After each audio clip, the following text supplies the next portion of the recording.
Hello 10th class. Today we are going to start exercise 5.1 of chapter number 5 arithmetic progression. Let's start. Question number 2nd of this exercise. Write first 4 terms of the AP when the first term A and common difference D are given.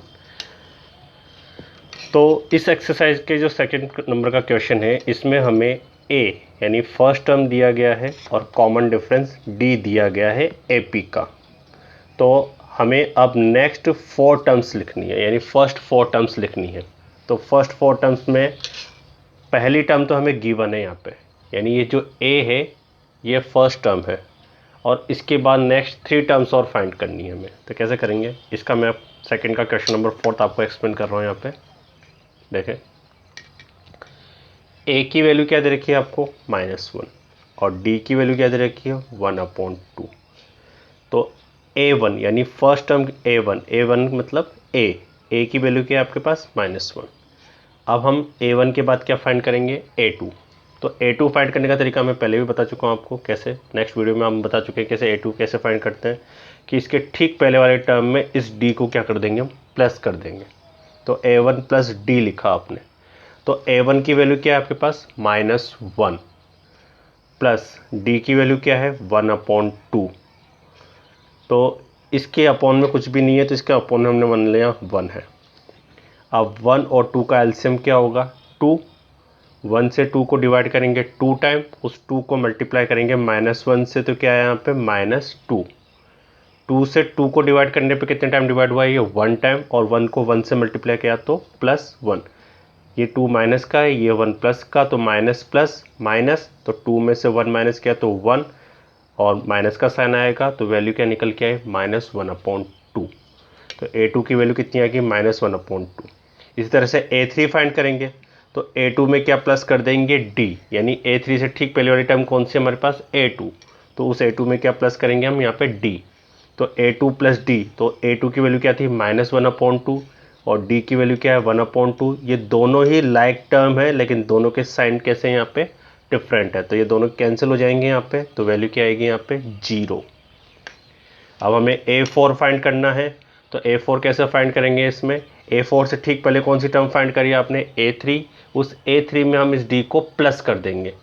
तो a3 की value तो आई थी 0 और d क्या है हमारे पास 1/2। 0 + 1/2 क्या आएगी वैल्यू 1/2। तो इस तरह से आपको a1 क्या मिला -1, a2 क्या मिला -1/2, a3 क्या मिला 0 और a4 क्या मिला 1/2। तो ये हमारे फर्स्ट 4 टर्म्स हो गई। इसी का एक और क्वेश्चन मैं आपको एक्सप्लेन कर दूं जो डेसिमल नंबर की फॉर्म में है। 5th क्वेश्चन है इसका। a की वैल्यू दे रखी है आपको -1.25 और d की वैल्यू क्या दे रखी है -0.25। तो a1 यानी फर्स्ट टर्म कौन हुआ a, और a की वैल्यू क्या हमारे पास -1.25 और a2 क्या है हमारे पास। a2 फाइंड करने के लिए क्या करेंगे हम a1 में d प्लस कर देंगे। तो a1 की वैल्यू तो है -1.25 प्लस और d की वैल्यू क्या है -0.25। अब एक बात हमेशा याद रखें, जिस भी नंबर के आगे डबल साइन होता है उसे हम सिंगल साइन में चेंज करते हैं। तो प्लस माइनस माइनस हो जाएगा और ये माइनस माइनस क्या हो जाएगा प्लस, तो 1.25 और 0.25 को प्लस करेंगे तो क्या आएगा 1.50 और माइनस का साइन आएगा। अब हम a3 फाइंड करेंगे। तो a3 कैसे फाइंड करेंगे, a3 फाइंड करने के लिए a2 में d प्लस कर देंगे। तो a2 की वैल्यू क्या आई थी हमारे पास -1.50। तो -1.50 में -0.25 को प्लस करेंगे तो इसकी वैल्यू क्या निकल के आई हमारे पास -1.75। इसी तरह से a4 फाइंड करेंगे। तो a4 में क्या करेंगे, a4 से ठीक पहले वाली को वैल्यू कौन सी थी a3, तो a3 में d प्लस कर देंगे। तो a3 की वैल्यू क्या आई थी थोड़ी देर पहले हमारे पास -1.75 और d हमारे पास क्या है -0.25। इन दोनों नेगेटिव नंबर को ऐड करेंगे तो हमारे पास आएगा -2.00। अब अगर पॉइंट के बाद सभी डिजिट 0 है तो उस 0 को हटा देते तो क्या लिखेंगे यहाँ पे -2। तो हमारे पास फर्स्ट टर्म आई -1.25, सेकेंड टर्म 1.50, थर्ड टर्म -1.75 और लास्ट टर्म यानी फोर्थ टर्म जो आई हमारे पास -2। तो इस तरह से हम सेकंड क्वेश्चन में क्या कर सकते हैं कि हमें ए और डी दिया गया था और उसके थ्रू हमें फर्स्ट 4 टर्म लिखनी थी, तो हमने उस तरह से सॉल्व करेंगे। तो इसके बाकी क्वेश्चन इसी तरह से आपको सॉल्व करना है।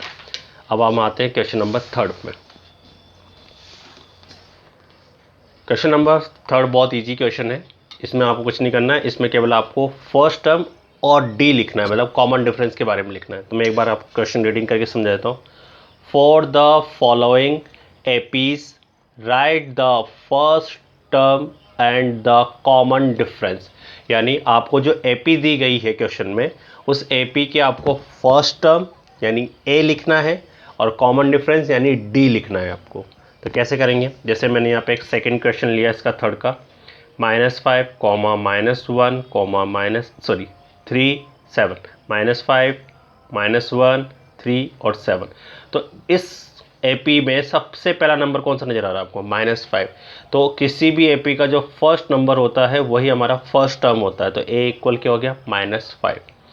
अब डी कैसे फाइंड करते हैं, डी फाइंड करने के लिए हम क्या करते हैं, A2 में से A1 को क्या कर देते हैं, माइनस कर देते हैं। यानी सेकेंड टर्म में से हम फर्स्ट टर्म को क्या कर देते हैं, माइनस। तो यहाँ पे सेकेंड टर्म क्या है, -1, फिर माइनस लगाया और ये -5। अभी थोड़ी देर पहले मैंने समझाया था कि किसी भी नंबर के आगे अगर डबल साइन हो तो उसे सिंगल साइन में चेंज कर। तो माइनस माइनस क्या बन गया, ये प्लस, और फिर माइनस प्लस माइनस।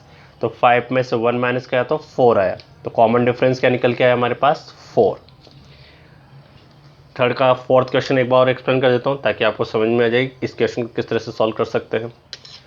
तो फर्स्ट टर्म हमारे पास, फर्स्ट नंबर क्या है, 0.6, सेकेंड नंबर 1.7, थर्ड नंबर 2.8 और लास्ट नंबर 3.9। तो जो फर्स्ट नंबर होता है वो फर्स्ट टर्म को शो करता है। तो ए की वैल्यू क्या है हमारे पास, 0.6। और डी फाइंड करना है तो क्या करेंगे हम, सेकेंड टर्म में से फर्स्ट टर्म को क्या कर देते हैं, माइनस। तो 1.7 में से 0.6 माइनस करेंगे तो क्या है हमारे पास, 1.1। तो इस तरह से आप क्वेश्चन नंबर 3 के सारे क्वेश्चन कंप्लीट कर सकते हैं। अब जो क्वेश्चन नंबर 4 है वो थोड़ा इंपॉर्टेंट क्वेश्चन है।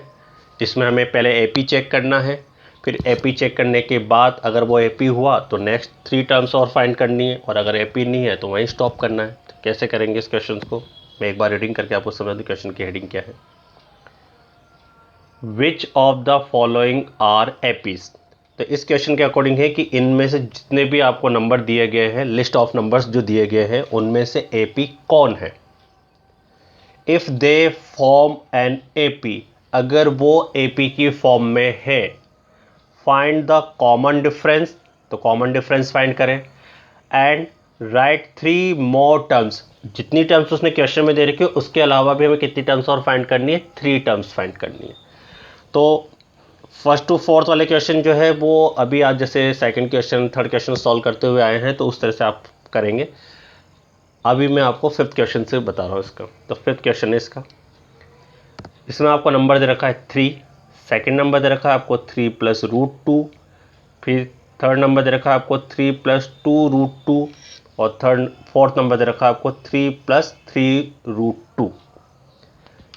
तो A1 तो हुआ 3, A2 हुआ हमारे पास 3 + √2, A3 हुआ हमारे पास 3 + 2√2, A4 हुआ 3 + 3√2।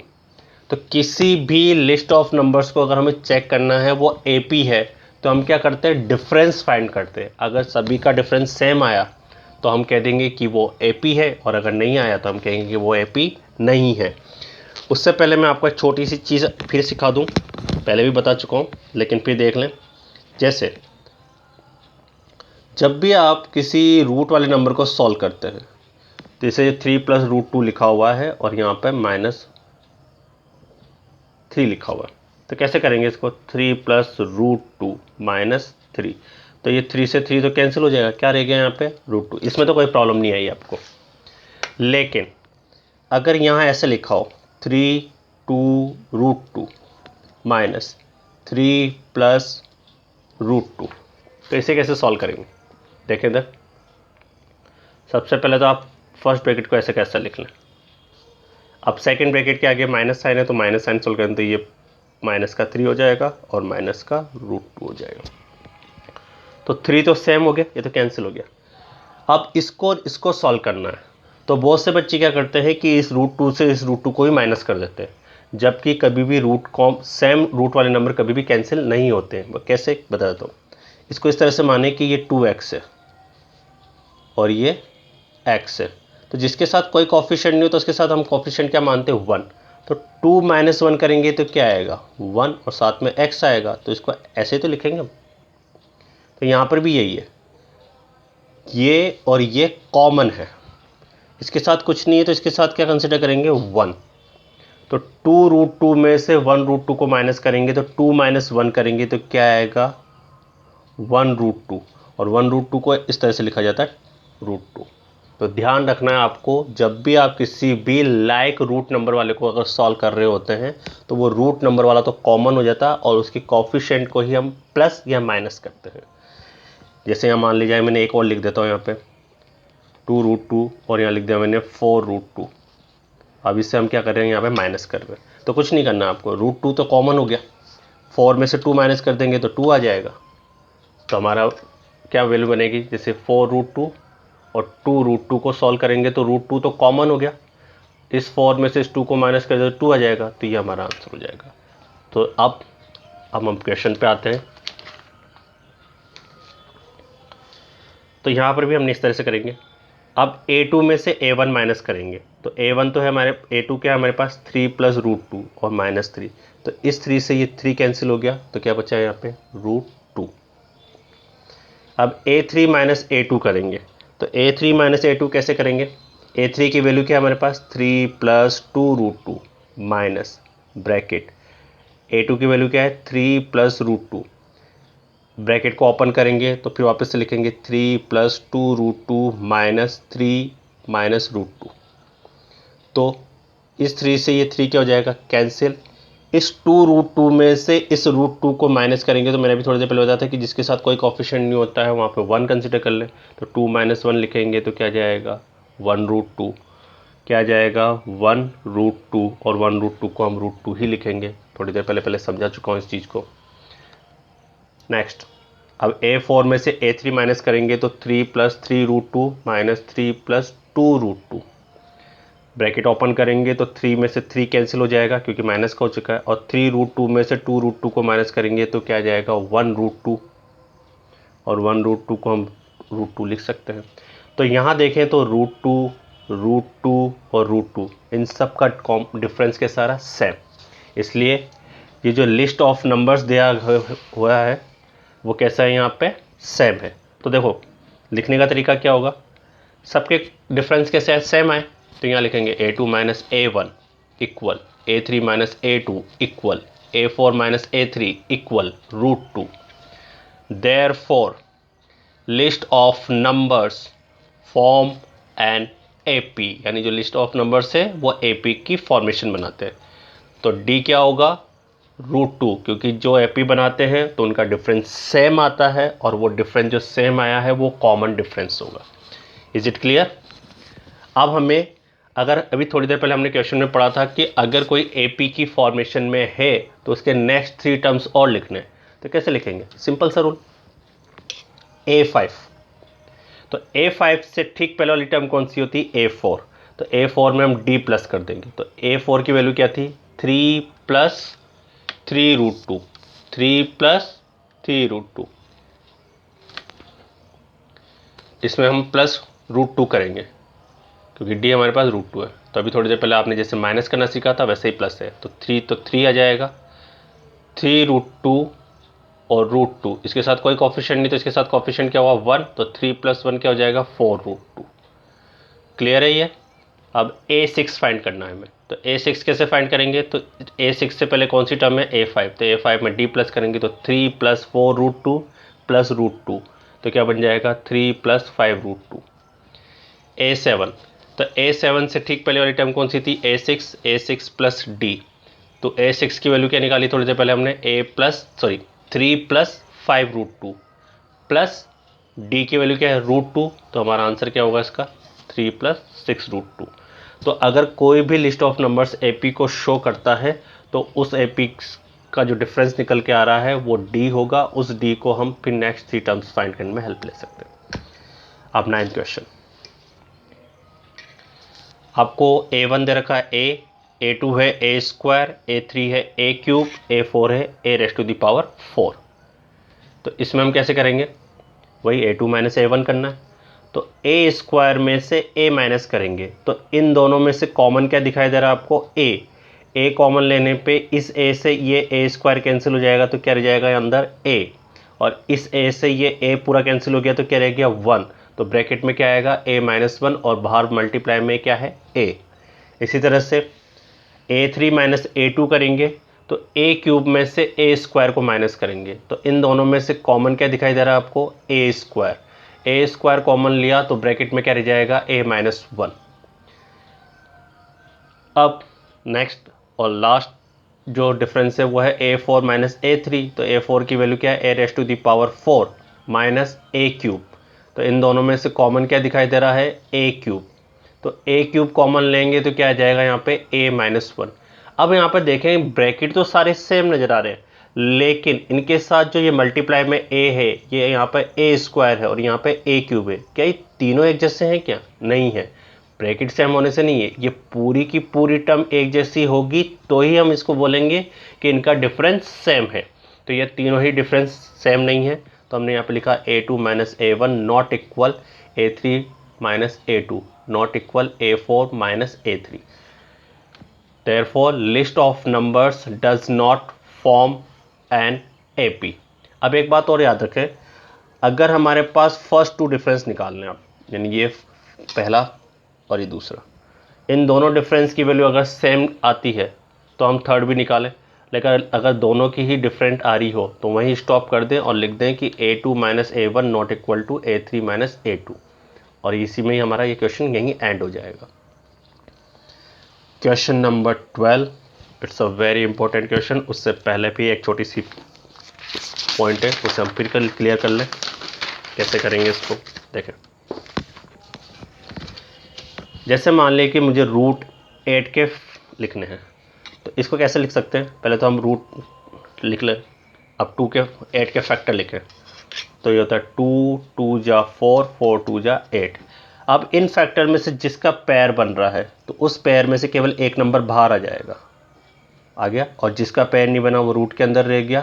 तो रूट 8 को कैसे लिख सकते हैं यहाँ पे 2 रूट 2। इसी तरह से एक नंबर और है रूट 18, तो इसके भी फैक्टर कर लें 2 मल्टीप्लाइड बाय 3 मल्टीप्लाइड बाय 3। तो देखें यहाँ पे पेयर किसका बन रहा है, केवल 3 का, तो 3 तो बाहर आ जाएगा और जिसका नहीं बन रहा वो अंदर रह जाएगा, तो 3 रूट 2 हो गया। नेक्स्ट है रूट 32, तो इसके फैक्टर करेंगे तो 2 2 जा 4 4 2 जा 8 8 2 जा 16 16 2 जा 32। तो यहाँ पेयर बन रहा है, इसका पेयर नहीं बन रहा है, तो जिनके पेयर बन रहे हैं उसमें से 2 कितने टाइम्स बाहर आएगा 2 टाइम्स, और जिसका नहीं बना तो 2 2 जा क्या हो जाएगा 4 रूट 2। तो इस तरह से रूट 8 आएगा तो क्या लिखेंगे वहाँ पे 2 रूट 2। रूट 18 आएगा तो क्या लिखेंगे 3 रूट 2। रूट 32 में आपने क्या करें, सबके फैक्टर लिखे, जिन जिन फैक्टर में से पेयर बनता गया उसके तो बाहर लिख लिया हमने, उनको मल्टीप्लाई किया तो 4 आया, और जिसका नहीं बना उसे रूट में लिख लिया। तो इस तरह से आप किसी भी नंबर के फैक्टर करके रूट निकाल सकते हैं। अब इसी को हम क्वेश्चंस में सॉल्व करके देखें।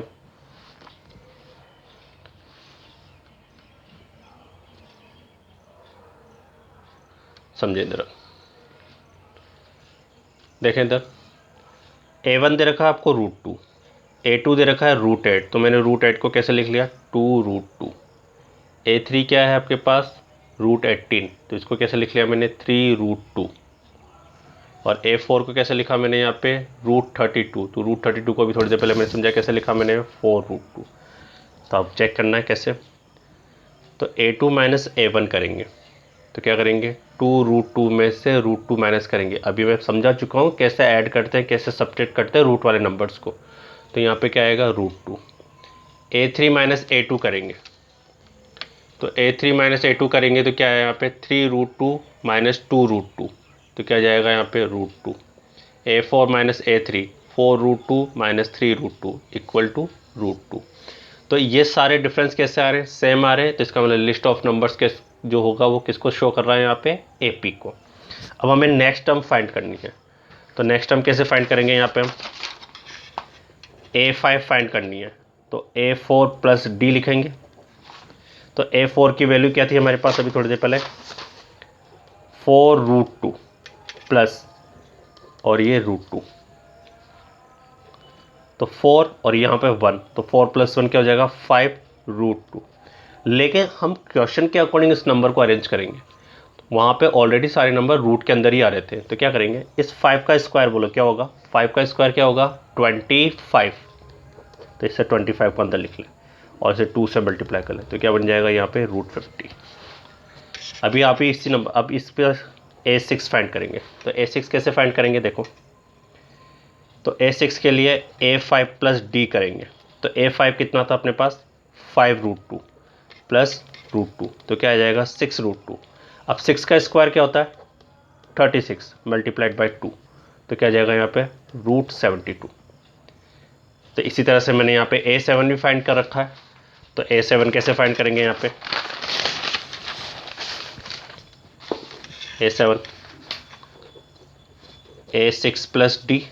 तो A6 की वैल्यू कितनी है अपने पास? 6√2 और √2 प्लस करा तो क्या बन गया यहाँ पे? 7√2। और 7 का स्क्वायर क्या होता है? 49, और 49 को 2 से मल्टीप्लाई करेंगे तो क्या जाएगा? √98। तो इस तरह से आपके A5, A6 और A7 नंबर मिल जाएगा। क्वेश्चन नंबर 13, वापिस से रूट में नंबर आ गया। तो A1 की वैल्यू √3, A2 की वैल्यू √6, A3 की वैल्यू होती है √9, तो √9 के स्क्वायर रूट क्या होता है? 3। A4 की वैल्यू है √12, तो आप 12 के फैक्टर करेंगे। फैक्टर करने पे वहाँ पर से जो पेयर बनेगा उस पेयर में से जो नंबर बाहर आया वो आया 2 और रूट में क्या रह गया? 3, तो 2√3 हो गया। अब हम डिफरेंस फाइंड करें। तो A2 minus A1 equal to √6 minus √3। तो √6 के फैक्टर कैसे लिखे जा सकते हैं? √3 multiplied by √2 minus √3, √3 multiplied by √2 minus √3। तो इन दोनों में से कॉमन क्या दिखाई दे रहा है हमें? √3, और ब्रैकेट में क्या रह जाएगा? √2 माइनस 1। इसी तरह से A3 माइनस A2, तो 3 माइनस √6, तो 3 की जगह तो 3 लिखा मैंने, माइनस √6 को कैसे लिख सकते हैं हम? √3 मल्टीप्लाइड बाय √2। अब पहले भी हम पढ़ चुके हैं कि जब 3 और √3 साथ में आ रहे हो तो उसमें से कॉमन क्या निकलेगा? √3। तो √3 कॉमन लेंगे तो ये 3 किस में कन्वर्ट हो जाएगा? √3 में, और यहाँ पर क्या रह जाएगा? √2। अब चेक करें, ये और ये दोनों डिफरेंस सेम है क्या? नहीं है। इसका मतलब ये लिस्ट ऑफ नंबर्स जो होगा वो AP को शो नहीं करेगा। 14 question, square of 1, square of 3, square of 5, square of 7 का लिस्ट दे रखा आपको। तो A1 की वैल्यू क्या हो जाएगी? स्क्वायर ऑफ 1 की वैल्यू क्या होती है? 1। A2 स्क्वायर ऑफ 3 की वैल्यू क्या होती है? 9। A3 स्क्वायर ऑफ 5 की वैल्यू क्या होती है? 25। और A4 दे रखा आपको स्क्वायर ऑफ 7, इसकी वैल्यू क्या होती है? 49। अब इनका डिफरेंस निकालेंगे। हमने देखा कि इनका डिफरेंस भी सेम नहीं आ रहा है, इसका मतलब ये लिस्ट ऑफ नंबर को शो नहीं करेगा। तो इसी बेस पे आपको question number 2nd, 3rd, 4th ये कंप्लीट करना है। आप इस एक्सरसाइज को कंप्लीट करें। क्वेश्चन नंबर 1st नहीं करना है, वर्ड प्रॉब्लम वाले क्वेश्चन नहीं आएंगे। Thank you.